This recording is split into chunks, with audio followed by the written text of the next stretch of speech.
오늘의 말씀은 회개의 세례, 회개의 열매,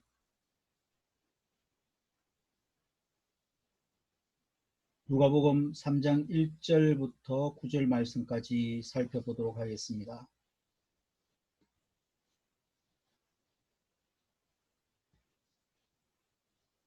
누가복음 3장 1절에서 9절 말씀까지 보겠습니다. 디베레오 황제가 통치한 지 15해, 곧 본디오 빌라도가 유대의 총독으로, 헤롯이 갈릴리의 분봉왕으로, 그 동생 빌립이 이두레와 드라고니 지방의 분봉왕으로, 루사니아가 아빌레네의 분봉왕으로, 안나스와 가야바가 대제사장으로 있을 때에 하나님의 말씀이 빈들의 사가랴의 아들 요한에게 임한지라. 요한이 요단강 부근 근처에 와서 죄 사함을 받게 하는 회개의 세례를 전파하니, 선지자 이사야의 책에 쓴 바 광야에서 외치는 자의 소리가 있어 이르되 너희는 주의 길을 준비하라. 그가 오실 길을 곧게 하라. 모든 골짜기가 메워지고 모든 산과 작은 산이 낮아지고 굽은 것이 곧아지고 험한 길이 평탄하여질 것이요 모든 육체가 하나님의 구원하심을 보리라.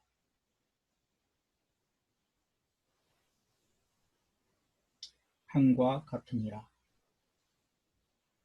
요한이 세례받으러 나오는 무리에게 이르되 독사의 자식들아, 누가 너희에게 일러 장차 올 진노를 피하라 하더냐.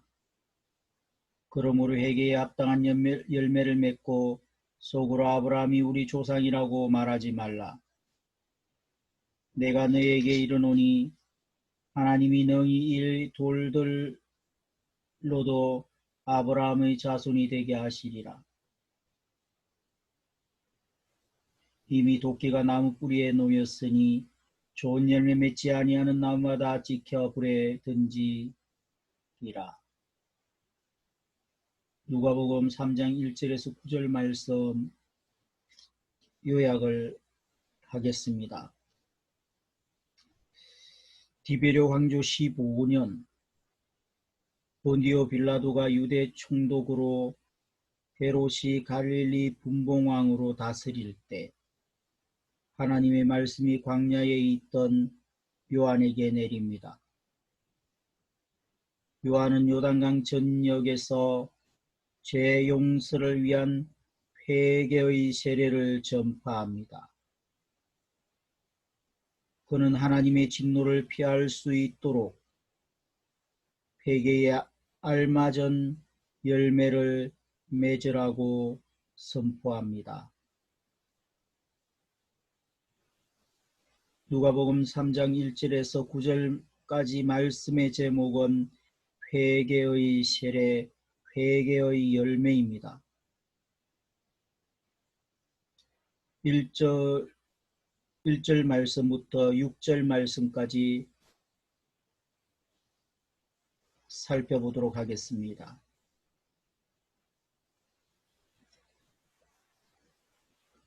디베레오 황제가 다스린 지 15년째 되던 해, 곧 본디오 빌라도가 유대 총독으로 헤롯이 갈릴리 분봉왕으로 헤롯의 동생 빌립은 이두레와 드라고니 지방의 분봉왕으로 루사니아가 아빌레네 지방의 분봉왕으로 안나스와 가야바가 대제사장으로 있을 때 하나님의 말씀이 광야에 있는 사가랴의 아들 요한에게 내렸습니다. 그는 요단강 전역을 두루다니며 죄 용서를 위한 회개의 세례를 전파했습니다. 이것은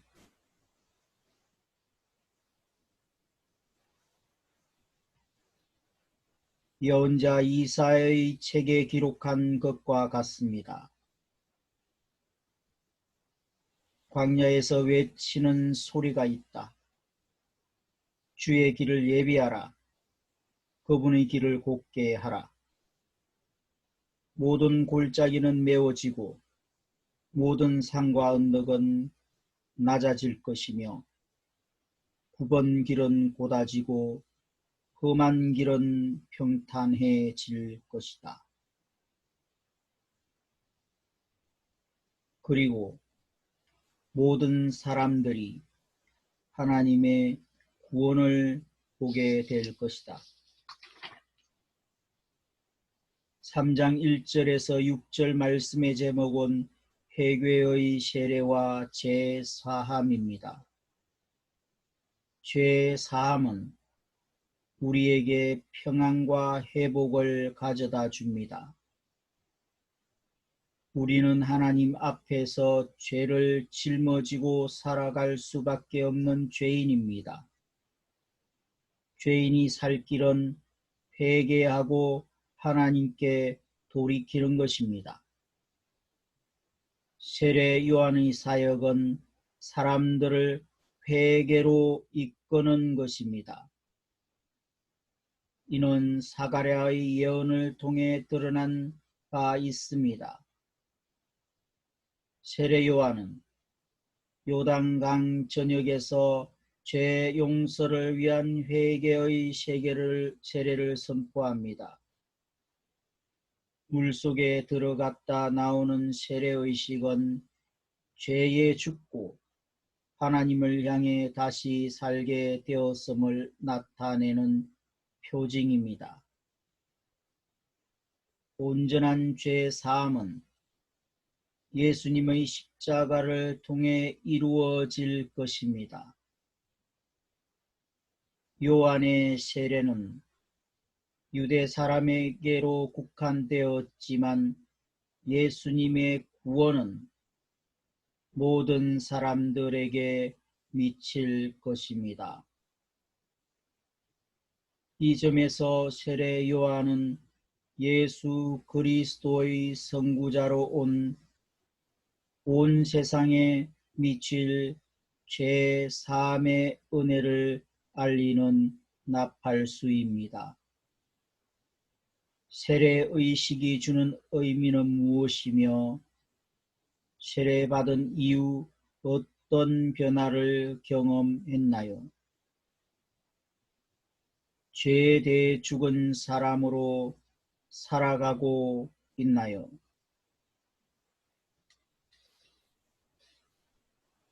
3장 7절부터 9절 말씀까지 살펴보도록 하겠습니다.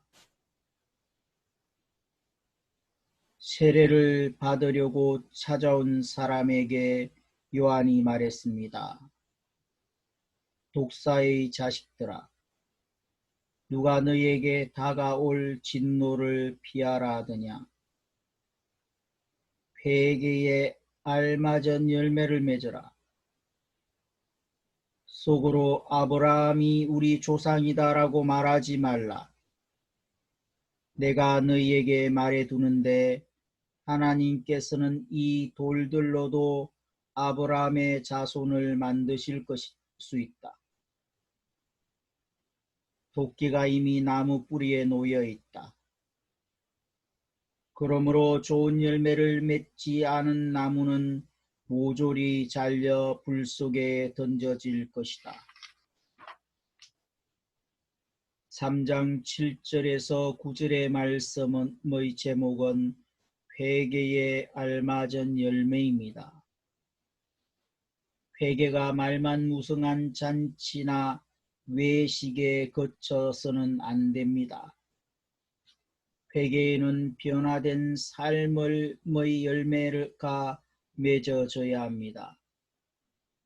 세례 요한은 자신에게 세례받기 위해 오는 사람들의 잘못된 생각을 가차없이 지적합니다. 회개에 알맞은 열매 없이 아브라함을 운운하며 혈통이나 옛 특권을 의지하는 것은 아무 소용이 없다고 지적합니다. 하나님은 돌을 가지고도 아브라함의 자손을 만들 수 있는 분입니다. 아브라함의 자손이 무가치하다는 것이 아니라 형식 논리에 빠진 잘못을 지적하는 것입니다. 세례 요한은 바리새파 사람들처럼 세리들을 죄인으로 취급하지 않습니다. 세리들에게도 회개에 알맞은 변화된 삶을 살라고 권면합니다. 하나님 나라의 백성은 혈통이나 형식으로 결정되는 것이 아니라 회개의 열매에 따라 판가름됩니다. 회개하고도 생활에 변화가 없다면 그 이유는 무엇인가요? 만일 세례 요한 앞에 서 있다면 어떤 지적을 받을 것이라고 생각하나요? 오늘의 기도입니다.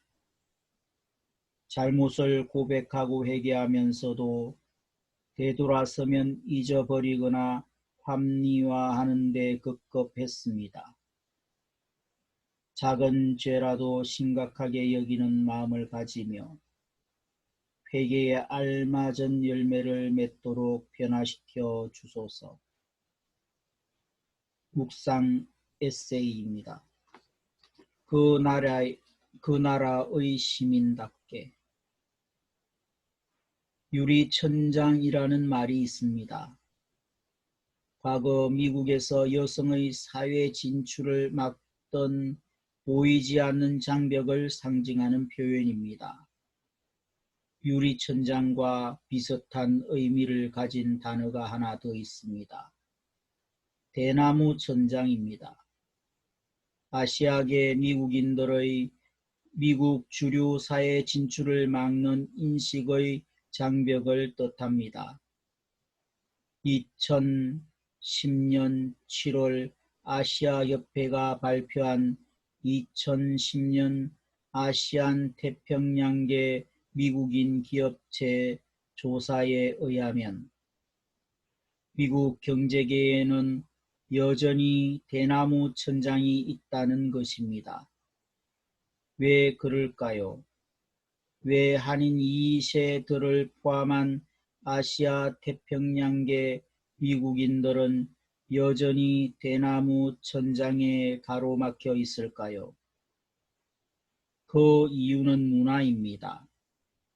아시아인들이 갖고 있는 소극적이고 한쪽으로만 치우친 가치관과 습성이 미국 주류 사회 진출을 가로막는 장애 요소라는 것입니다.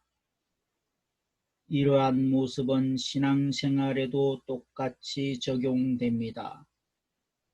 예수님을 영접하고 하나님의 자녀가 되어 하나님 나라의 문화와 습성을 가져야 함에도 불구하고 우리는 여전히 과거의 비신앙적인 문화와 습성을 유지하고 있기에 하나님 나라에 적응하지 못하는 모습이 있습니다.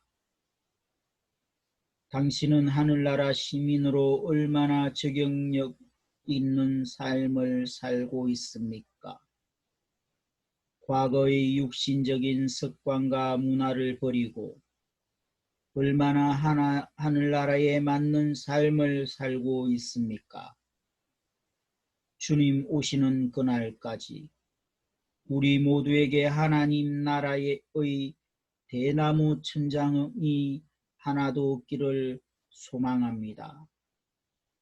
하나님 나라의 시민에 걸맞는 문화와 영적 습성에 익숙해 가길 바랍니다. 한 절 묵상입니다. 누가복음 3장 8절 말씀입니다. 우리는 날마다 회개해야 합니다. 이것이 하나님의 뜻입니다. 하나님 앞에서 해야 할 일을 감당하지 못한 것과 하나님의 말씀에 순종하지 못한 것을 찾아서 회개해야 합니다. 날마다 죄를 찾아서 회개할 때 심령이 깨끗해지고 하나님이 기뻐하십니다. 또한 실제로 죄를 짓던 자리에서 돌이켜 못된 행실을 끊어버려야 합니다. 죄 짓는 습관을 끊고 그리스도를 닮아가는 것이 회개에 알맞은 열매를 맺는 삶입니다.